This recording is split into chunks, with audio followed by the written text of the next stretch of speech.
Welcome back to part 3 of our simple 4-part masterclass on fixing your credit like a professional data engineer. In part 1 of this series, we executed our baseline network isolation protocol by freezing your secondary data profiles like LexisNexis and SageStream. By locking those background databases, we successfully cut off the hidden verification pipelines that the primary credit bureaus use to copy data. Then, in part 2, we stepped straight into the electronic mailroom to bypass the eOscar automated scanning filters. We learned exactly how to write raw prose audit text that stops their scanning machines from throwing your mail into the frivolous pile. Now that your credit profile is completely isolated and your mail is bypassing the automated filters, we can target the credit bureau's core servers. Today, we are throwing out the emotional dispute templates and learning how to look at your credit files like a software system auditor. Most people look at their credit report and only see corporate logos, basic lines of text, and a 3-digit consumer tracking score. But underneath that colorful consumer display layout lies a hidden data transmission language called the Metro 2 electronic format. Metro 2 is the uniform computer code standard that every single bank, credit card lender, and collection house uses to report your identity. Every single month, these financial institutions pack your payment history into a massive digital spreadsheet and send it to the big 3 bureaus. Because the global banking matrix operates at light speed, the credit bureau computers process these data packets completely automatically. The system requires perfect data purity, meaning every single box on that automated spreadsheet must match logically without a single contradiction. If one column states that an account is completely closed, but another column claims you owe an active monthly payment, the logic breaks. Under the strict rules of the Fair Credit Reporting Act, all reported consumer credit data must be 100% accurate and complete.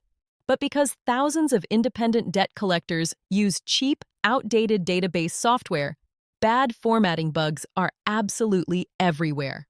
When these legacy computers export your payment history, their software routines constantly inject major coding errors into your report. In a normal reporting environment, the primary credit bureaus hide these internal mistakes by pulling data patches from their background shadow networks. But remember what we did in step 1. We executed the secondary bureau freeze, leaving the big 3 credit bureaus totally stranded.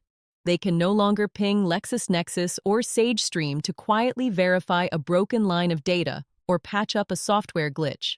They are forced to evaluate the raw, unedited data packet exactly as it sits on their standalone corporate servers.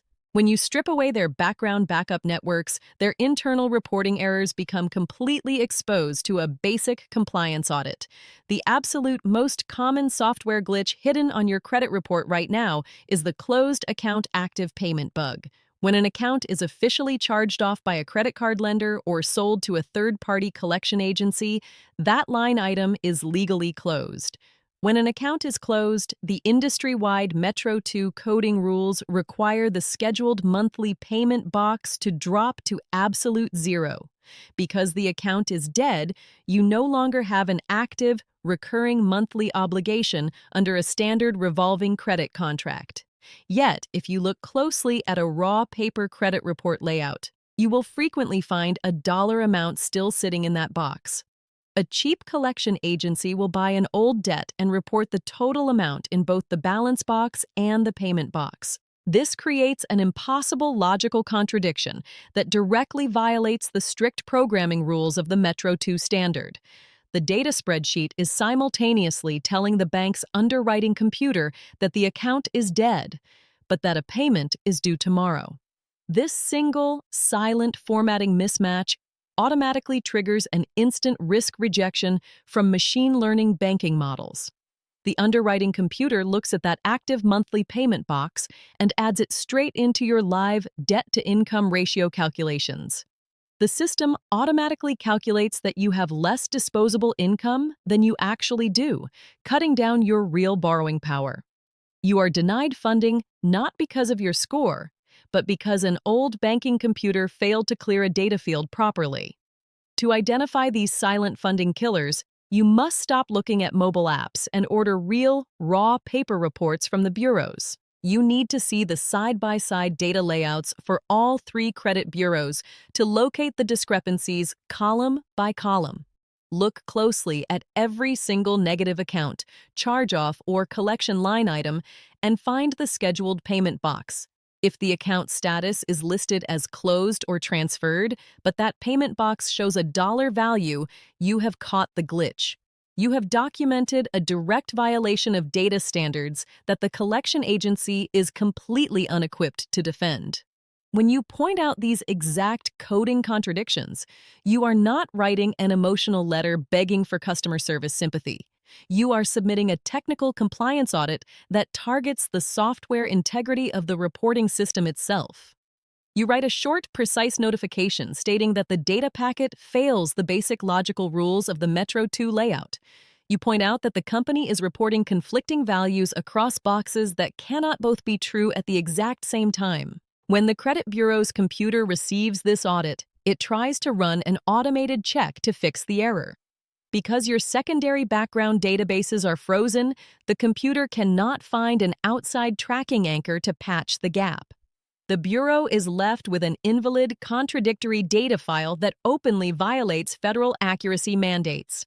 Under the strict rules of consumer law, if a data error cannot be verified or fixed within 30 days, it must be removed. The Credit Bureau's software cannot maintain a broken line of code on their servers, forcing a total, permanent deletion of the account. This is how you turn their own automated software rules against them to clean your files with absolute authority. By wiping out these legacy database bugs, you pass the consistency checks required by premium bank underwriting models. When you eliminate formatting contradictions, your data profile mirrors the structural safety of a secure corporate asset vault. This opens up the path for high-limit business credit lines, corporate funding loops, and massive capital access. Now that your profile is isolated, your mail is clearing the filters, and the technical glitches are being completely purged, you are ready for leverage. In Part 4 of this series, we are taking this pristine data profile and plugging it directly into the institutional banking matrix. We will show you the exact sequence to turn your clean file into massive corporate credit lines without personal reporting liability. But your success in the upcoming funding phase depends entirely on the ledger audit you perform on your closed files today. Take absolute control of your files, check your closed account data blocks, and locate the silent software errors this week. The masterclass concludes in Part 4, where we transition from profile defense to raw wealth leverage at true system speed.